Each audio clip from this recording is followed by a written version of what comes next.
Bonjour, donc aujourd'hui on va commencer la séance numéro 4 sur le chapitre 8. Et on commence donc par une activité rapide sur reconnaître un tableau de proportionnalité ou de non-proportionnalité. Vous mettez pause sur la vidéo et vous avez 5 minutes pour effectuer cette activité. Donc ici, pour déterminer si c'est un tableau de proportionnalité ou non, on va calculer les coefficients. Donc on va utiliser la méthode suivante. On fait la ligne 2 divisée par la ligne 1 correspondante. Donc par exemple pour la première colonne ici, on va faire donc 4 divisé par 2. Et on obtient donc ici 2 comme résultat. On fait la même chose pour les autres colonnes. Donc on va au numérateur mettre 36 et au dénominateur 6. Donc 36 divisé par 6 et on obtient 6. Et là on voit déjà donc que les quotients ne sont pas égaux et donc ce ne sera pas un tableau de proportionnalité. On peut effectuer le troisième calcul mais ce n'est pas obligatoire puisqu'on voit déjà que les quotients ne sont pas tous égaux.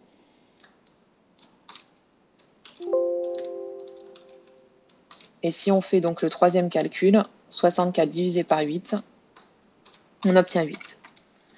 Donc on constate que les quotients ne sont pas égaux et donc ce n'est pas un tableau de proportionnalité. En fait, comme on avait vu donc dans la partie leçon, l'aire d'un carré n'est pas proportionnelle à la longueur de son côté, puisqu'on utilise une formule pour calculer l'aire d'un carré qui est côté fois côté, et comme le côté change à chaque fois, on multiplie toujours par un nombre différent pour passer du côté à l'aire du carré. Donc attention ici, toutes les étapes de calcul sont nécessaires. Vous essayez de vous auto-évaluer en mettant une note donc sur 10. Et on passe à la correction des exercices. Donc on va commencer par l'exercice numéro 6, puis le 7 et le 8, donc directement en correction. Et puis ensuite on va travailler ensemble donc, sur les résolutions de problèmes, les exercices 9, 10 et 11, où on va aussi calculer donc, des quatrièmes proportionnels. Donc ici dans le premier tableau, on va calculer donc dans un premier temps le coefficient de proportionnalité. Donc comme on vient de le voir, on fait la ligne 2 divisée par la ligne 1. Donc ici, ça donne 25 divisé par 5. Et on obtient donc 5.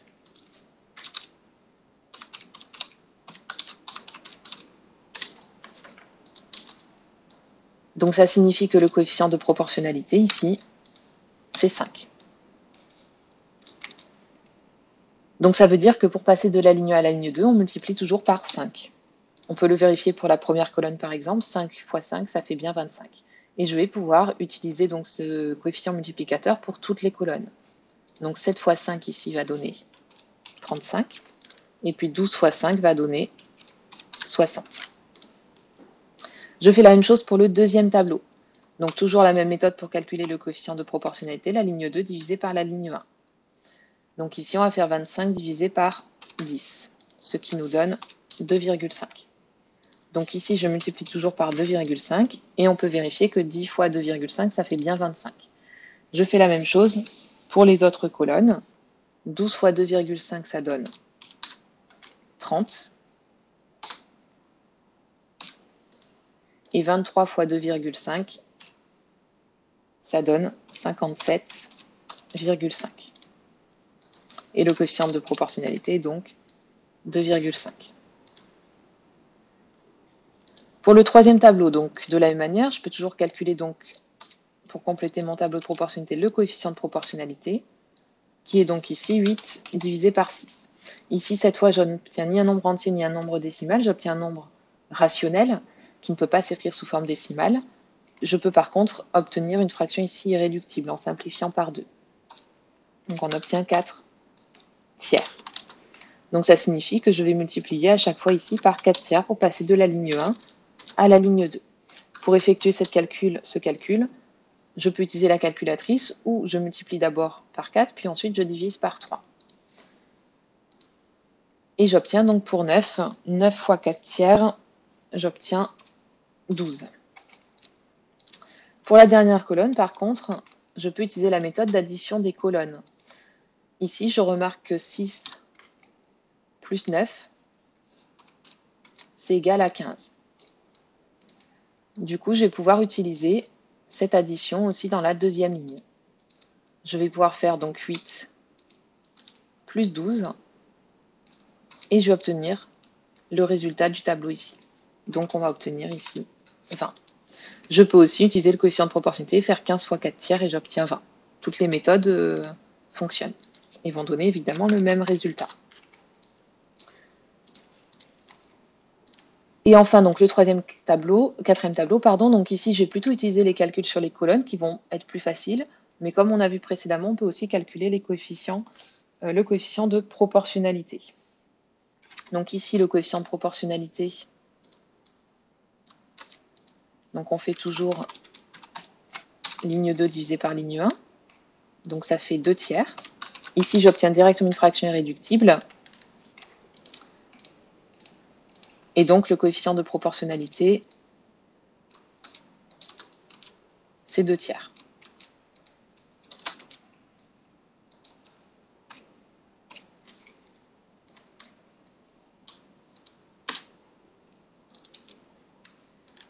Donc voilà pour le dernier tableau. Ici, je ne vais pas utiliser x2 tiers puisque ça va compliquer un petit peu les calculs. J'ai plutôt utilisé donc la méthode sur les colonnes. Donc ici, je vois que pour passer de la première à la deuxième colonne, il suffit de multiplier par 4. 3 fois 4, 12. Donc je peux faire pareil à la deuxième ligne. 2 fois 4 et j'obtiens le résultat qui est 8. Même chose pour la troisième colonne. Je remarque ici que 3 fois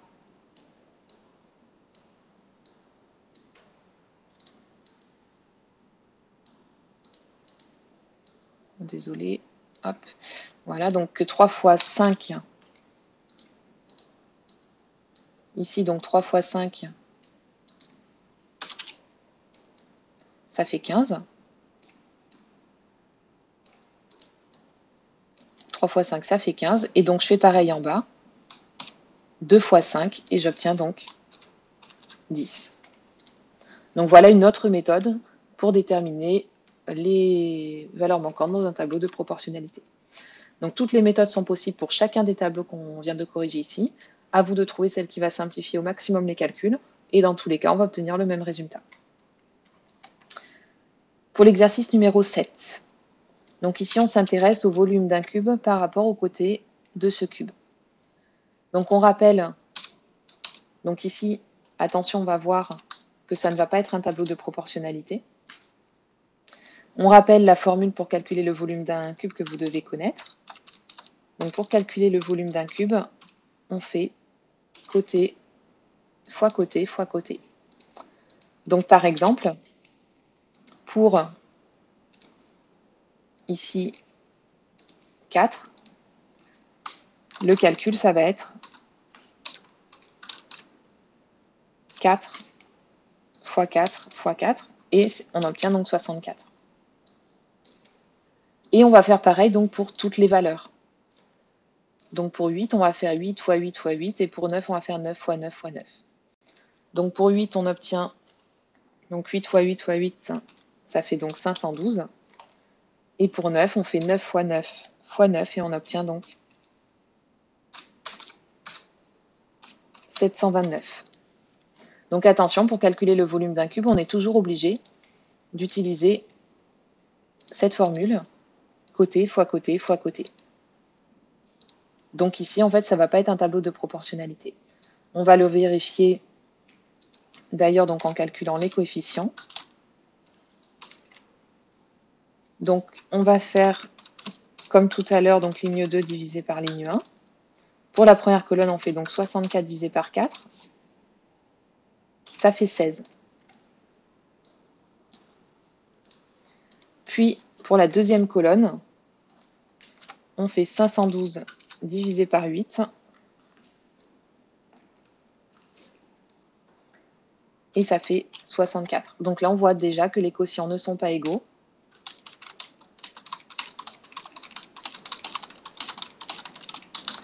Et donc,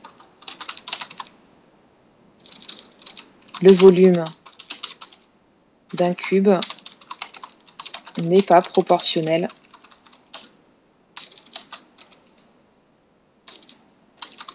à la longueur de son côté. Donc attention au piège ici, c'est pas parce qu'on construit un tableau qu'on va avoir forcément un tableau de proportionnalité.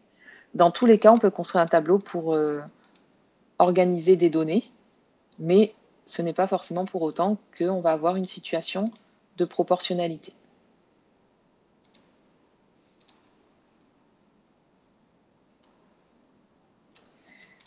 Donc on passe pour terminer à la correction de l'exercice numéro 8. Donc ici justement on va présenter donc les données dans un tableau et voir s'il s'agit d'un tableau de proportionnalité. Donc ici on s'intéresse à deux choses. Donc la quantité de fraises et puis le prix. Donc on va regrouper ces données dans un tableau.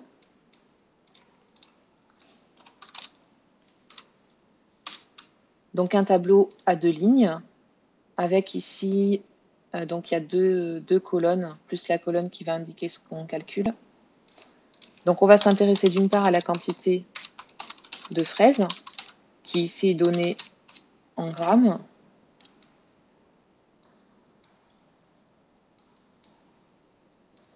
Puis ensuite on s'intéresse au prix, qui est en euros.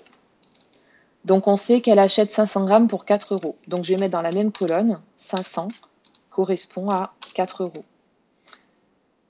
Et ensuite, elle achète 600 grammes pour 4,80 euros.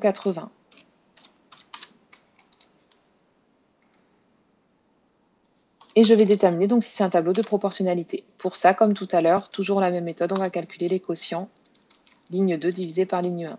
Cette formule, je vous rappelle, retenez-la par cœur, on l'utilise à chaque fois pour déterminer si un tableau est de proportionnalité ou non. Donc pour la première colonne, on va faire 4 divisé par 500. Alors pour savoir si un nombre qui est sous forme d'écriture fractionnaire, qu'on ne peut pas écrire forcément sous forme décimale ou entière, on va toujours rendre la fraction irréductible pour voir si on tombe sur la même fraction irréductible. Donc ici, 4 et 500 sont dans la même table. 4, c'est 4 fois 1, et 500, c'est 4 fois 125. Et donc je peux simplifier, j'obtiens 1 sur 125. Je fais la même chose pour la deuxième colonne, 4,80 sur 600. Alors ici, on peut faire un petit rappel aussi sur les simplifications de fractions. Comme on a un nombre décimal, on va d'abord multiplier par 10 le numérateur et le dénominateur, afin d'obtenir une fraction, c'est-à-dire avec un numérateur et un dénominateur qui est entier. Et on obtient donc 48 sur 6000. Et seulement ensuite, je vais simplifier.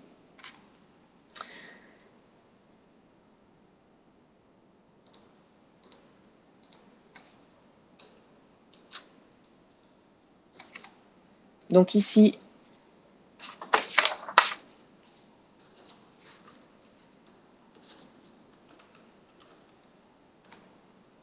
48 », on peut le simplifier par exemple, donc on peut simplifier en plusieurs étapes, ou on peut directement à la calculatrice obtenir la fraction irréductible. Ici, je vais vous donner directement le résultat, mais entraînez-vous toujours à essayer de simplifier la fraction, ça permet de réviser un petit peu. Donc on obtient 1 sur 125.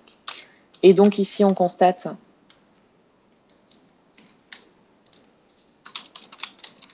que les quotients sont égaux.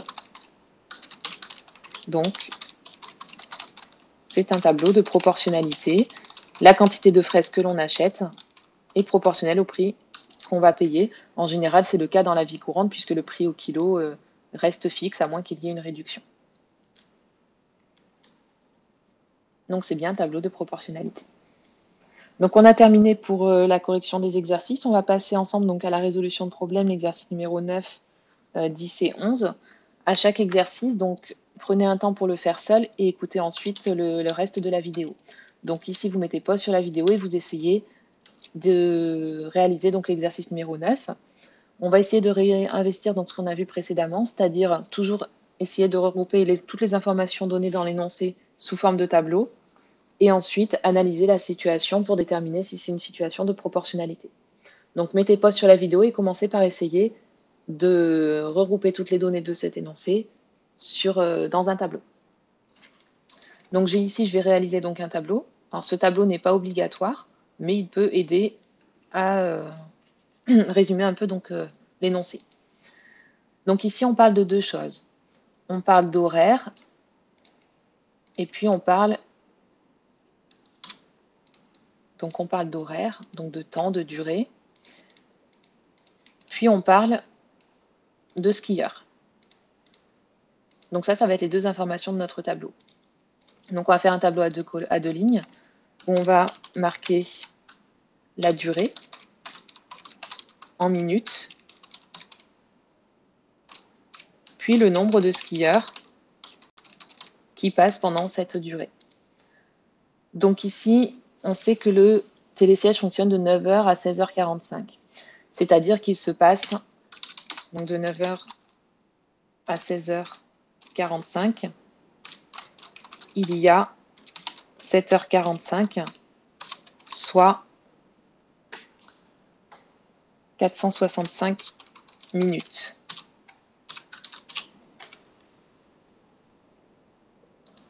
Donc ici, on va avoir 465 minutes. Ensuite, ici, une demi-heure. Donc une demi-heure, c'est 30 minutes. Donc attention, c'est important que dans un tableau, on choisit une seule unité. On ne peut pas mettre à la fois en heures et à la fois en minutes. Et ensuite, on sait que pour une demi-heure, il y a 1200 skieurs. Donc 30 minutes correspond à 1200 skieurs. Donc ici, on peut déterminer le coefficient de proportionnalité. Alors, une fois que vous avez le tableau ici, mettez pause sur la vidéo. Ça vous a peut-être aidé à mieux comprendre donc l'énoncé. Et donc, essayez seul de calculer donc ce coefficient de proportionnalité. Donc, vous mettez pause sur la vidéo, puis je vous laisse travailler seul dans un premier temps. Donc, on reprend ici le calcul du coefficient de proportionnalité. Donc, 1200 divisé par 30, et ça fait donc 40. Alors, ce coefficient de proportionnalité, c'est ce qu'on appelle aussi le passage à l'unité, c'est-à-dire qu'en une minute, il y aura 40 skieurs.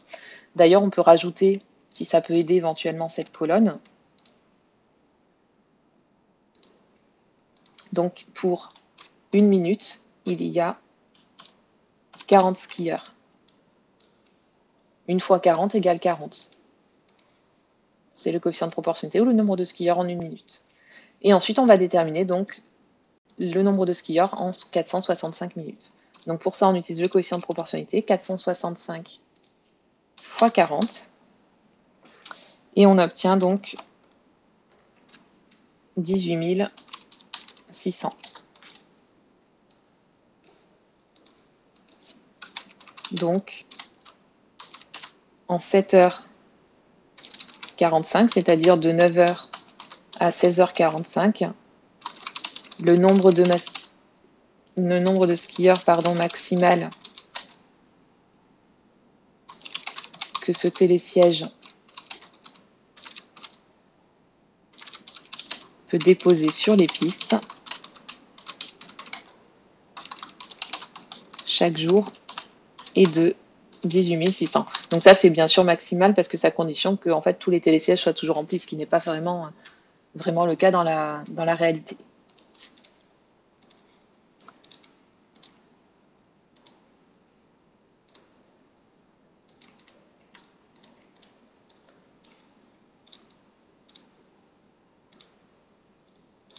Donc voilà pour l'exercice numéro 9.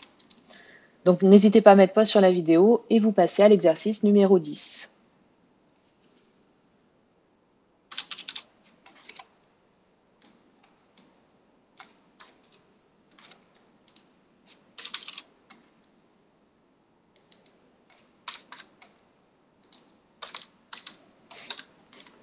Donc dans l'exercice numéro 10, un cycliste roule à allure constante, il parcourt 9 km en un quart d'heure. Combien de kilomètres aura-t-il parcouru en 2 heures et combien de temps mettra-t-il pour parcourir 30 km? De la même manière ici, pour s'aider, on va faire donc un petit tableau de proportionnalité. Alors, mettez pause sur la vidéo et essayez de compléter ce tableau seul de proportionnalité.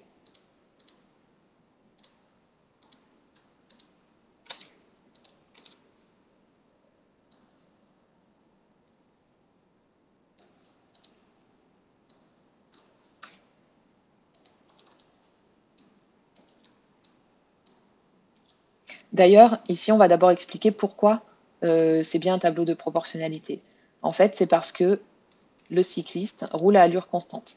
Donc il faut faire attention à chaque fois qu'on fait un tableau, parce que comme on l'a vu tout à l'heure, par exemple, pour le volume d'un cube, un tableau n'est pas forcément un tableau de proportionnalité. Donc il faut toujours vérifier qu'on a bien une situation de proportionnalité. Donc ici, ce tableau est un tableau de proportionnalité, car le cycliste roule à allure constante.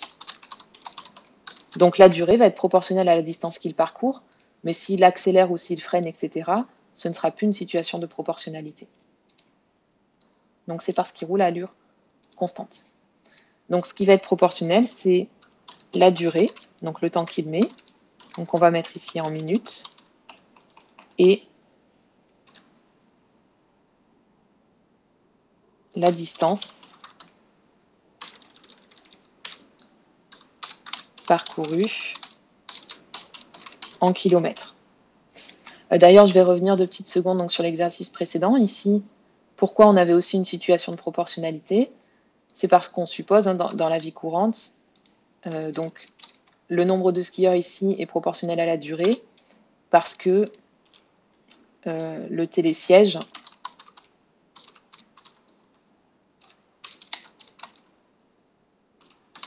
a un débit régulier. Il va toujours aussi à la même vitesse, hein, comme le cycliste en fait ici. Et donc chaque minute, il va prendre le même nombre de passagers, à condition évidemment que ce soit rempli, parce que s'il ne remplit pas tout le télésiège à chaque fois, le débit ne sera pas régulier.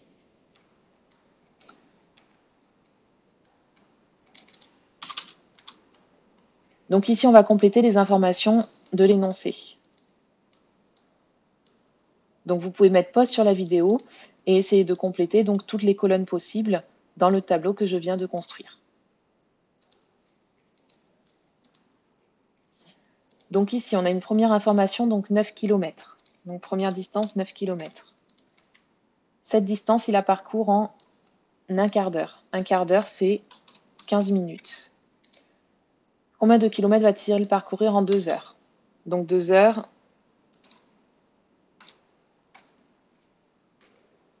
donc attention ici, 2 heures, c'est égal à 120 minutes.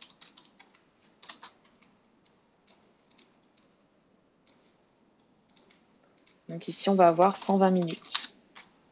Et ensuite, 30 km. Alors 30 km, ça ne correspond pas aux 2 heures, hein, c'est une autre durée, donc c'est pour ça que je le mets dans une autre colonne. 30 km.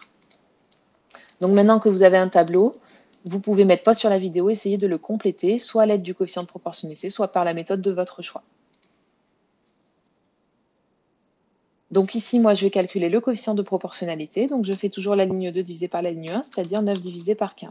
Je simplifie la fraction, j'obtiens 3 sur 5, et ça fait 0,6 si je veux l'écrire sous forme décimale. Donc ici, j'obtiens fois 0,6. Si vous avez bloqué jusque-là, maintenant que vous avez le coefficient de proportionnalité, vous pouvez mettre pause sur la vidéo et compléter le tableau.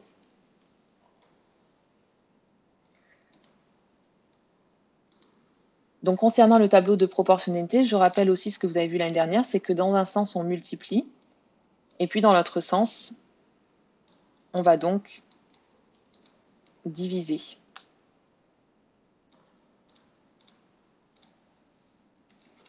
Donc ici, on peut mettre aussi, dans l'autre sens,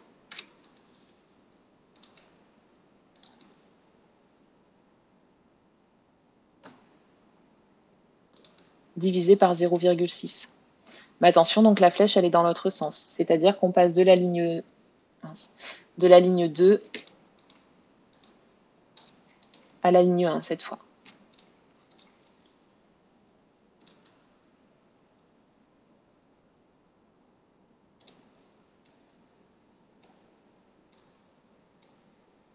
Ici. Donc ligne 2 à ligne 1.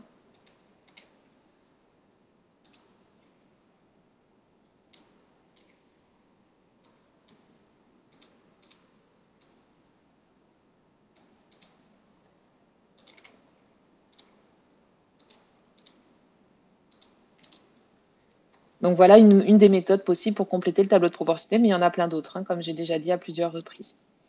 Donc ici, on va faire donc 120 fois 0,6. Ça fait donc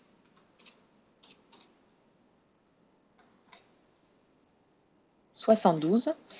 Et ici, on va faire 30 divisé par 0,6. Et ça fait donc 50 minutes. Donc on peut conclure sur les deux questions posées. Donc première question, combien de kilomètres aura-t-il parcouru en 2 heures? En 2 heures, il aura donc parcouru 72 kilomètres. Et petit 2, combien de temps mettra-t-il pour parcourir 30 kilomètres? Pour parcourir 30 kilomètres, il mettra 50 minutes. Voilà pour l'exercice donc numéro 10. Et enfin, on passe à l'exercice donc numéro 11. Donc vous mettez pause sur la vidéo et vous essayez de l'effectuer tout seul. Donc on va raisonner pour terminer donc de la même manière, toujours vérifier qu'on a bien une situation de proportionnalité, construire un tableau, puis répondre aux questions posées en complétant le tableau de proportionnalité. N'hésitez pas à mettre pause de nouveau sur la vidéo à chaque indication qui est donnée pour essayer d'effectuer seul le travail. Donc ici, le robinet fuit de manière régulière. C'est pour ça qu'on a une situation de proportionnalité. Donc ici, on a une situation de proportionnalité. La quantité d'eau écoulée est proportionnelle au temps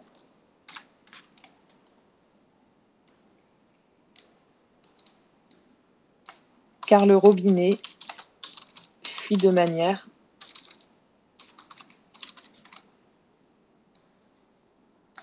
régulière. Donc c'est pour ça qu'on a une situation de proportionnalité. Donc à partir de ça, on va pouvoir construire un tableau de proportionnalité. Donc comme je l'ai fait précédemment, je vais construire un tableau et je vais déjà indiquer, sans aucun calcul dans un premier temps, indiquer dans ce tableau tout ce que j'ai comme information donc dans l'énoncé. N'hésitez pas à mettre pause sur la vidéo, à essayer de construire donc ce tableau seul.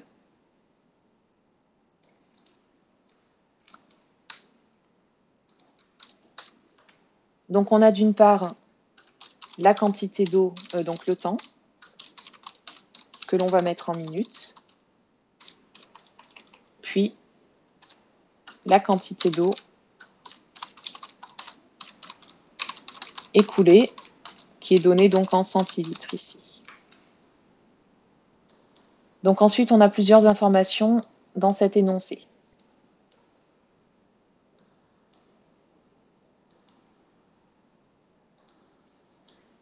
Donc première information, 900 centilitres. Deuxième information, 35 minutes. 3 heures aussi, pardon. 40 minutes et 1h15. Donc essayez déjà de convertir ce qui est en heures en minutes. Et ensuite, vous complétez donc ces 5 données. Vous les rentrez dans ces 3 colonnes. D'ailleurs, il en faudra 4 des colonnes. Dans les 4 colonnes du tableau.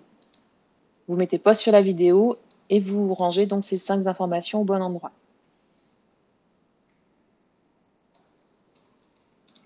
Donc en 3 heures, il s'est écoulé 900 centilitres. Donc ici, je vais mettre 3 heures donc, en temps. Donc 3 heures, c'est 180 minutes. La quantité d'eau écoulée en 180 minutes, c'est donc 900. Je le mets dans la même colonne parce que c'est le temps qu'il faut pour que 900 centilitres s'écoulent. Ensuite, 35 minutes. Là, je ne sais pas la quantité d'eau. Donc je vais mettre ici 35 minutes et je ne sais pas la quantité d'eau. Puis 40 minutes, je ne connais pas non plus la quantité d'eau. 40 minutes, je ne connais pas la quantité d'eau. Et 1h15, donc 1h15 c'est 75 minutes, et je ne connais pas non plus la quantité d'eau.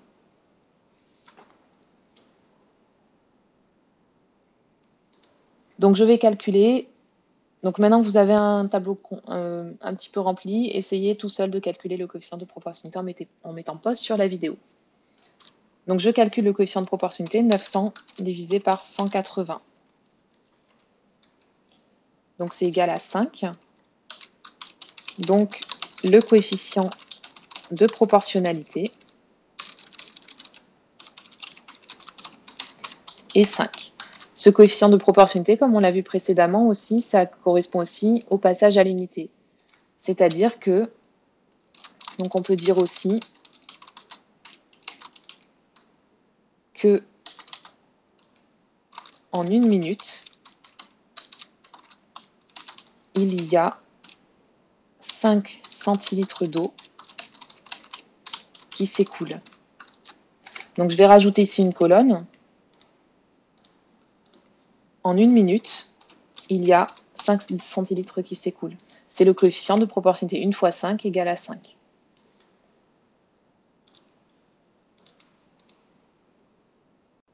Et ensuite, à partir de ce coefficient de proportionnalité, je peux compléter mon tableau en faisant à chaque fois x5. Mettez pause sur la vidéo et complétez donc ce tableau à l'aide du coefficient de proportionnalité. Donc on va faire d'une part donc 35 x 5. On obtient donc 175. Ensuite 40 x 5. On obtient donc 200. Puis 75 x 5 et on obtient 375. Et à partir de ce tableau, je réponds donc par des phrases. Je conclus donc sur les 3 questions qui étaient posées. Quelle quantité d'eau s'est écoulée en 35, 40 et 1h15? Donc petit 1.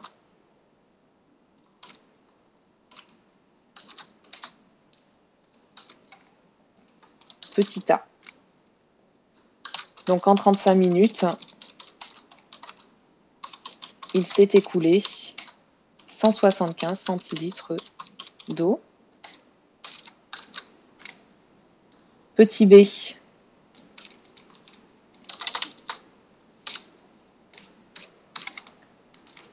En 40 minutes, il s'est écoulé 200 centilitres d'eau.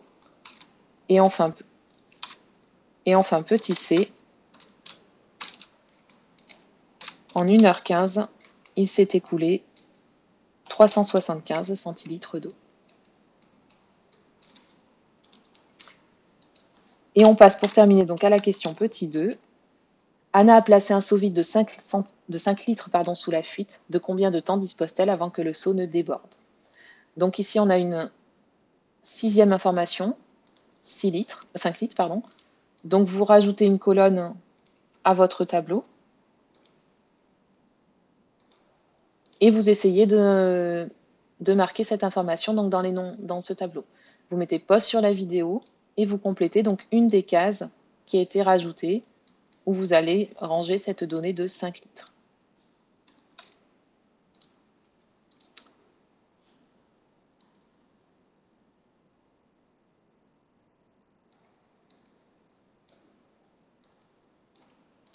Donc 5 litres, il faut faire attention, donc là il y a une première chose à laquelle il faut faire attention, c'est que 5 litres ce n'est pas en centilitres.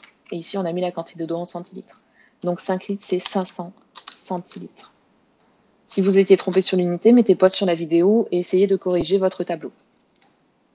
Donc on va mettre 500 centilitres. 500 centilitres c'est donc une quantité d'eau et donc je mets 500 dans cette case.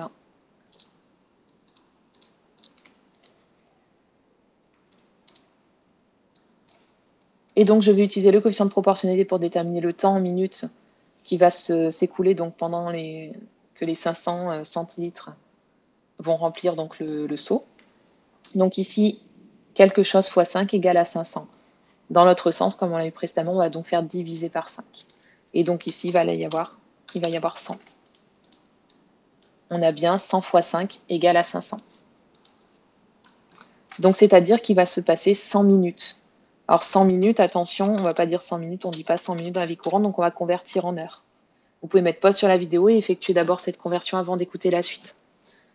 Donc 100 minutes, c'est 1 heure et 40 minutes. 1 heure, c'est 60 minutes, plus 40 minutes, ça fait 100 minutes. Et donc, conclusion, elle dispose d'1 heure et 40 minutes avant que le seau ne déborde.